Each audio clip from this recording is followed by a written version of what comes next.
Hello guys, welcome to back my YouTube channel. तो कैसे आप सभी? आई होप आप सभी अच्छे होंगे और अच्छे से अपनी पढ़ाई को कंटिन्यू कर रहे होंगे। तो हमारा क्वेश्चन नंबर 9 है चैप्टर 3.2 का। तो इसमें हमें दिया हुआ है एक्स तथा वाई की वैल्यू हमें इसमें फाइंड आउट करनी है। दिया हुआ है 2 मैट्रिक्स 130x प्लस वाई 012। ठीक है, वो इसकी इक्वल दिया हुआ है, यानी हमें सिंपल हम बोल सकते हैं हमें दिया हुआ है 2 130x, ठीक है, plus Y 012 is equal to 5618। ये हमें दिया हुआ है। इसमें से हमें एक्स और वाई की वैल्यू निकालनी है। तो सबसे पहले अगर आपके पास ऐसा कोई है कि जिस मैट्रिक्स के साथ कांस्टेंट की मल्टीप्लाई है, तो सबसे पहले आप उसकी मल्टीप्लाई करिए। यानी यहाँ पे 2 इंटू ये मैट्रिक्स है, तो सबसे पहले हमें 2 की मल्टीप्लाई इस मैट्रिक्स के साथ करनी पड़ेगी, यानी इस हाफ व्यू के साथ करनी पड़ेगी। कैसे? जो ये 2 है इसकी मल्टीप्लाई अब इस हाफ व्यू के हर एक एलिमेंट के साथ होगी। यानी 2 की मल्टीप्लाई 1 के साथ होगी तो 2 1 ज़ा 2, फिर 2 की मल्टीप्लाई 3 के साथ होगी तो 6, 2 की मल्टीप्लाई 0 पे होगी तो 0, और 2 की मल्टीप्लाई x पे होगी तो 2x। ठीक है, plus y012 is equal to 5618, ये है 5। ठीक है, तो अब हमें क्या करना होगा, ये दोनों मैट्रिक्स ऐड करने होंगे। ऐड कैसे करते हैं? इसका ये एलिमेंट यानी फर्स्ट मैट्रिक्स का ये एलिमेंट उस सेकंड मैट्रिक्स का ये एलिमेंट ऐड हो जाएगा, यानी 2 प्लस वाई, ऐसे ही 6 प्लस 0, 0 प्लस वाई और 2 plus 2x is equal to 5618। ठीक है, अब अगर कोई भी दो मैट्रिक्स इक्वल है, ठीक है, कोई भी दो मैट्रिक्स इक्वल है, तो फर्स्ट मैट्रिक्स में फर्स्ट कॉलम और फर्स्ट रो का फर्स्ट एलिमेंट, यानी फर्स्ट रो और फर्स्ट कॉलम का एलिमेंट जो जिसके इक्वल है, यानी दूसरे मैट्रिक्स के फर्स्ट रो फर्स्ट एलिमेंट के इक्वल होगा। यानी जो 2 प्लस वाई है, 2 प्लस वाई है वो किसके इक्वल होगा? 5 के। एज इट इज देखिए 6 प्लस 0 किसके इक्वल है? 6 के। 0 प्लस 1 1 के इक्वल है। एज इट इज जो होगा 2 प्लस 2x वो किसके इक्वल होगा? 8 के। तो हम क्या इन दोनों कंडीशन से x की वैल्यू और y की वैल्यू फाइंड आउट नहीं कर सकते? कर सकते हैं। देखिए, तो y is equal to 5 minus 2 यानी 7। तो y की वैल्यू क्या आई? 7। एज इट इज हम इस इक्वेशन को सोल्व कर लेंगे। 2x is equal to 8 minus 2, ये 2 लेफ्ट हैंड साइड प्लस में था, तो अगर हम इज इक्वल टू की राइट हैंड साइड लेके आएंगे तो माइनस में, यानी 2x इज इक्वल टू 6 और x इज इक्वल टू 3। तो x की वैल्यू आ गई 3 हमारे पास, और y की वैल्यू आई है, सॉरी हमें 5 में से 2 माइनस करना है, ना कि ऐड करना है। तो 5 में से 2 करा माइनस, तो आया 3। ठीक है, तो y की वैल्यू भी 3 और x की वैल्यू भी 3।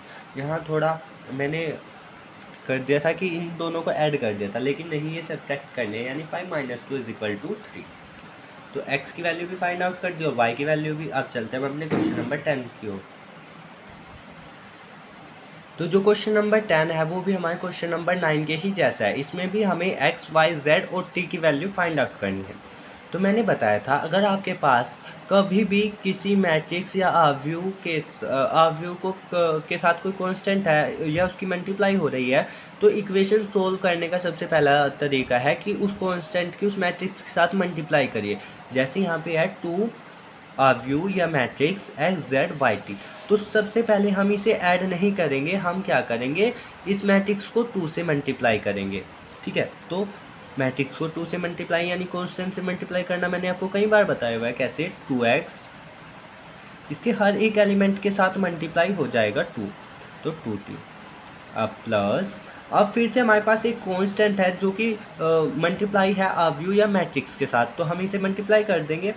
तो 3 1 ज़ा 3, 3 की माइनस 1 के साथ और 3 की मल्टीप्लाई 0 के साथ तो 0, और 3 की मल्टीप्लाई 2 से करेंगे तो 6, ये है 0 इज इक्वल टू। फिर से देखिए, फिर से ये 3 कांस्टेंट है जो कि मैट्रिक्स के साथ मल्टीप्लाई हो रहा है, तो इसे मल्टीप्लाई कर देते हैं। कैसे? 3 3 ज़ा 9, 3 5 ज़ा 15, 4 3 ज़ा 12 और 6 3 ज़ा 18। ठीक है। तो अब हमारे पास ये एक नई इक्वेशन, नई समीकरण बनी है। इसमें हमें इन दोनों अवयव को ऐड करके जो अवयव आएगा वो इसके इक्वल होगा, यानी इन दोनों को ऐड करके जो नया अवयव आएगा हमारे पास वो इस अवयव के इक्वल होगा। तो चलिए कर देते हैं इक्वल। अब 2x किस में ऐड होगा? 3 में। 2x किस में ऐड होगा? 3 में। 2z किस में ऐड होगा? -3 में। और 2y ऐड होगा 0 में। और 2t ऐड होगा किस में? 6 में। ठीक है, ये हमें दिया हुआ है इस मैट्रिक्स के इक्वल, यानी 9, 12, 15 और 18।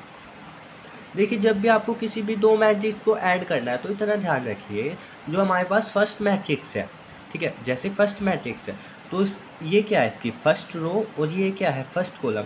तो जो फर्स्ट रो फर्स्ट कॉलम का एलिमेंट है वो दूसरे मैट्रिक्स के भी फर्स्ट रो और फर्स्ट कॉलम के साथ ही क्या होगा? ऐड या सब्ट्रैक्ट होगा। जो जैसा हमने किया भी है, 2x किसके साथ सब ऐड किया है? 3 के साथ। अगर यहाँ प्लस की जगह माइनस होता तो यहाँ हम इसे सब्ट्रैक्ट कर देते, सिंपल। तो आई होप आपको सब्ट्रैक्ट, ऐड और मल्टीप्लिकेशन का रूल समझ में आया हो। ठीक है, तो अब मैंने आपको क्वेश्चन नंबर 9 में भी समझाया था कि अगर दो मैट्रिक्स इक्वल हैं तो जो फर्स्ट मैट्रिक्स है उसकी फर्स्ट रो फर्स्ट कॉलम का एलिमेंट, यानी जो 2x + 3 है वो किसके इक्वल होगा? वो दूसरे मैट्रिक्स के भी फर्स्ट रो और फर्स्ट कॉलम के एलिमेंट के साथ, यानी 9 के इक्वल होगा। तो इन्हें सोल्व कर देते हैं और x की वैल्यू फाइंड आउट कर देते हैं। 2x = 9 - 3। 2x, देखिए ये 3 लेफ्ट हैंड साइड प्लस में था, तो अगर हम इसको = के राइट हैंड साइड लेके आएंगे तो ये हो जाएगा माइनस में। तो 9 - 3 यानी 6, और x की वैल्यू क्या आ गई? x की वैल्यू आ गई 3। अगर आपको डाउट है कि ये x की वैल्यू 3 हमारी गलत है तो आप क्या कर सकते हैं? इसे इस इक्वेशन में पुट कर सकते हैं, यानी ये क्या है हमारे पास? 2 × x + 3 = 9, यानी 3 × 6 + 3 9, दोनों इक्वल है। तो यानी x की वैल्यू हमारी क्या है? करेक्ट है। एक बार पुट करके दिखा भी देता हूँ, ये आपको पेपर में नहीं करना है, केवल अगर आपको लग रहा है कि हमारी गलत आई है, कोई कैलकुलेशन गलत हो गई है, तो आप इस तरह पुट करके चेक कर सकते हैं कि ये गलत है या सही है। तो 2x की वैल्यू क्या है? 3, तो 3 + 3 = क्या होगा? 3 × 6, 6 + 3 = क्या होगा? 9। तो देखिए इधर भी 9 आया और इधर भी, यानी दोनों इक्वल है। तो हम बोल सकते हैं कि ये हमारा आंसर कैसा है? करेक्ट है। तो अब हमने x की वैल्यू निकाल ली, अब निकालनी है y की। तो ये है 2 × y + 0। तो जब हम 2y में 0 ऐड करेंगे तो क्या आएगा? 2y। सीधा लिख देते हैं। किसके इक्वल होगा? ये होगा 12 के, क्योंकि ये भी हमारे पास सेकेंड रो और फर्स्ट कॉलम का एलिमेंट है, और ये भी हमारे पास सेकेंड रो और फर्स्ट कॉलम का एलिमेंट है, यानी 12। तो y किसके इक्वल हुआ? y इक्वल हुआ 6 के, क्योंकि 2 से 12 कट जाएगा 6 टाइम, तो y = 6। अब हमें निकालनी है वैल्यू z की। तो 2z +- 3 होगा किसके? 15 के, क्योंकि ये 2z + -3 ये किस रो और किस कॉलम का एलिमेंट है? ये फर्स्ट रो और सेकंड कॉलम का एलिमेंट है, और 15 भी हमारे पास फर्स्ट रो और सेकंड कॉलम का एलिमेंट है, तो दोनों इक्वल होंगे क्योंकि दोनों मैट्रिक्स इक्वल हैं।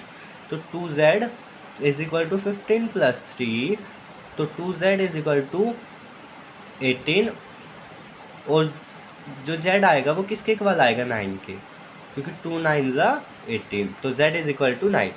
तो हमने x की वैल्यू निकाल दी, y की वैल्यू निकाल दिया, वो z की वैल्यू निकाल दी। अब हमें निकालनी है केवल वैल्यू t की।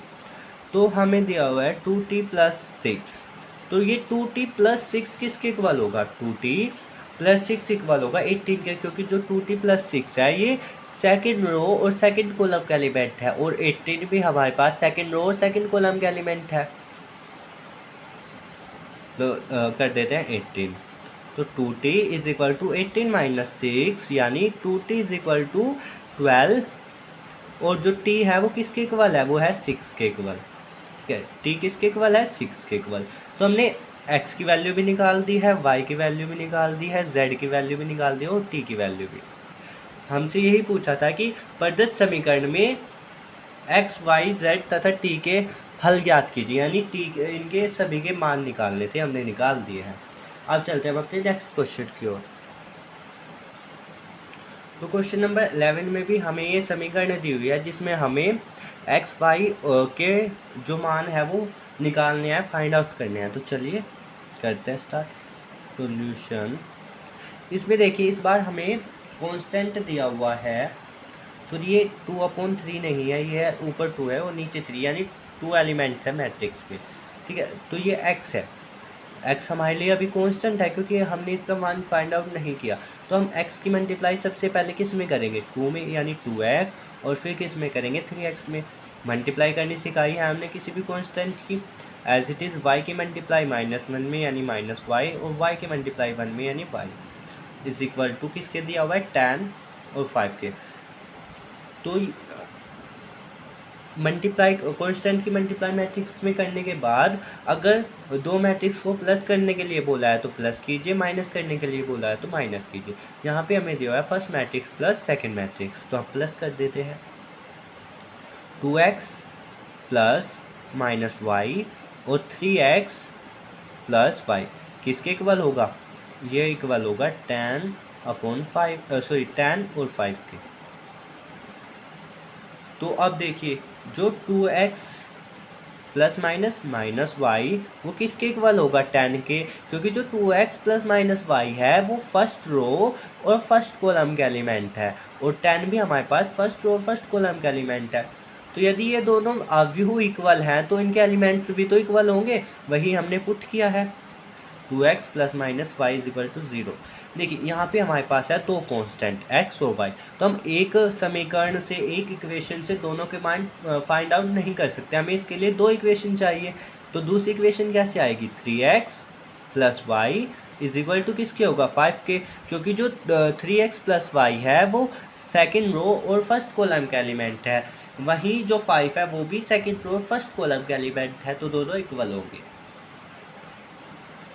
तो अगर मैं क्या करूं, इक्वेशन 1 और इक्वेशन 2 यानी समीकरण 1 और समीकरण 2 को ऐड कर दूं, समीकरण 1 व 2 को जोड़ने पर, ठीक है, तो जो इसके लेफ्ट हैंड साइड वाले हैं वो लेफ्ट हैंड साइड के साथ ऐड होंगे, और जो राइट हैंड साइड वाले हैं वो राइट हैंड साइड के साथ, यानी 2x माइनस वाई किसके साथ ऐड होगा, 3x प्लस वाई के, और इज इक्वल टू जो 10 है वो किसके साथ ऐड होगा, 5 के साथ। ठीक है, इतना समझ में आया। अब आके देखिए, ये है हमारे पास -y और ये है +y, तो दोनों कट हो जाएंगे।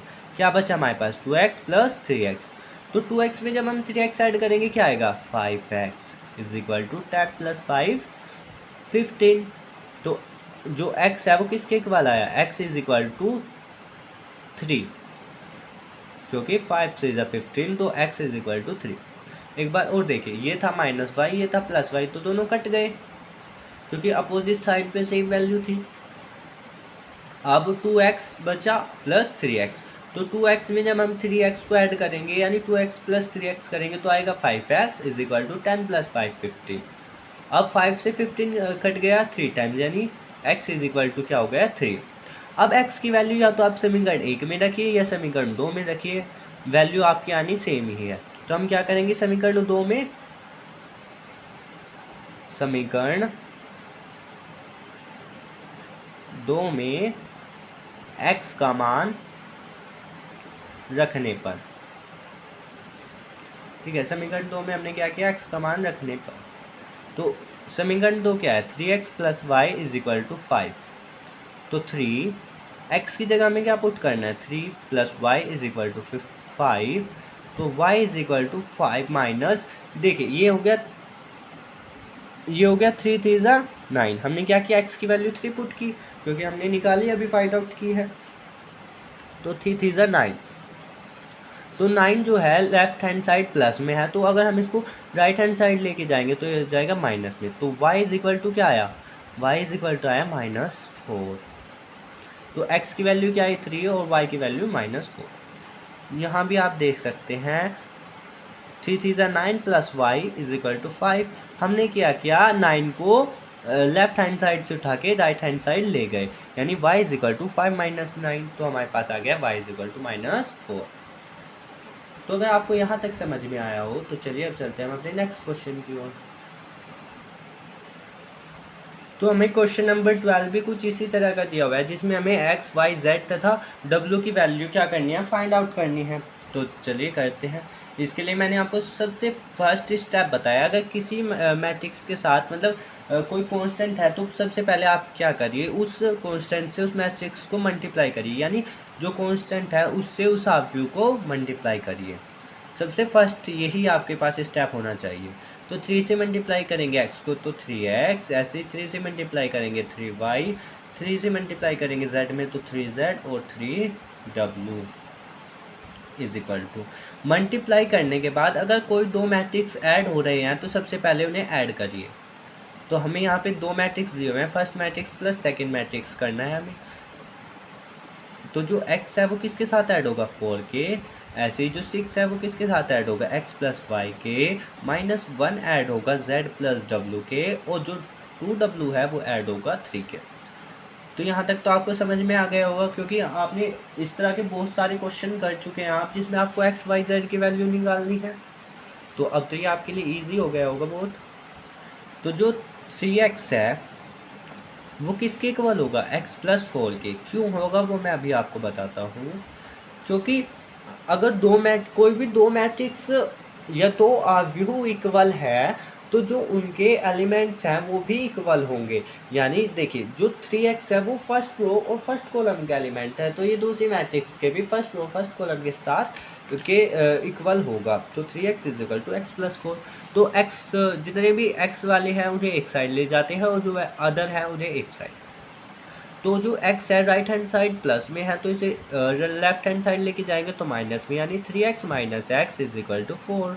तो 2x इज इक्वल टू 4, यानी जो x आया वो किसके इक्वल आया, x इज इक्वल टू 2, क्योंकि 2 टू ज़ा 4, तो x इज इक्वल टू आ गया 2। अब निकालते हैं y की वैल्यू। तो जो 3y है वो किसके इक्वल होगा, वो होगा इक्वल होगा 6x प्लस वाई के। ठीक है, 3y y के जो टर्म है वो हम उन्हें क्या करेंगे, एक साइड ले जाएंगे। देखिए 3y किसके इक्वल था, 3y इक्वल होगा 6x प्लस वाई के, क्योंकि दोनों ही फर्स्ट रो और सेकंड कॉलम के एलिमेंट है। तो 3y, अब y को एक साइड ले लेते हैं, तो y यहाँ प्लस में था इज इक्वल टू कि लेफ्ट हैंड साइड लेके जाएंगे तो माइनस में is equal to 6 plus x. लेकिन हमें x की वैल्यू तो पता है क्या है, 2, तो x की जगह क्या पुट कर देते हैं, 2। तो 3y माइनस वाई यानी 2y इज इक्वल टू 8। तो 2 4 ज़ा 8, यानी y इज इक्वल टू क्या आ गया, 4। तो y की वैल्यू भी निकाल ली। अब निकालते हैं वैल्यू 3z की, या सॉरी z की। तो जो 3z होगा वो किसके इक्वल होगा, वो इक्वल होगा -1 प्लस z प्लस w के। तो आप इसकी वैल्यू तब तक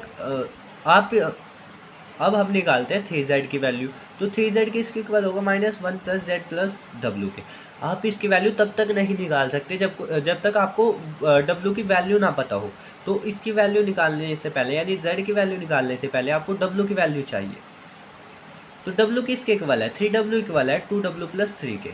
कर देते हैं, जो 3w है वो किसके इक्वल है, 2w प्लस 3 के, क्योंकि दोनों ही सेकंड रो सेकंड कॉलम के एलिमेंट्स हैं। तो w वाली टर्म एक साइड, यानी 3w minus 2w is equal to 3, और जो w होगा वो किसके इक्वल होगा, w इक्वल टू 3। तो w की वैल्यू निकाल ली। अब निकाल लेते हैं वैल्यू z की। तो z वाली टर्म फिर से एक साइड प्लस में है तो इधर आएंगी -z is equal to -1 plus w। लेकिन w की वैल्यू अभी हमने फाइंड आउट की है, क्या है, 3। तो -1 प्लस 3, जब 3z में से -z करेंगे तो आएगा 2z, 2z इक्वल टू 2, क्योंकि 3 - 1 हो क्या होता है 2। तो z क्या आ गया यहाँ से z आ गया 1, क्योंकि 2 1 ज़ा 2, तो z इज इक्वल टू 1। तो आपने x की वैल्यू भी निकाल दी, y की वैल्यू भी निकाल दी और z की वैल्यू भी निकाल दी, और साथ ही साथ w की वैल्यू भी फाइंड आउट कर दी। तो अगर आपको यहाँ तक के क्वेश्चन समझ में आए हो तो प्लीज़ मेरी वीडियो को लाइक करें, चैनल को सब्सक्राइब करें और बेल आइकन को प्रेस करें ताकि आपको आगे आने वाली वीडियो की नोटिफिकेशन आप तक टाइम टू टाइम पहुंचती रहे। Thank you for watching.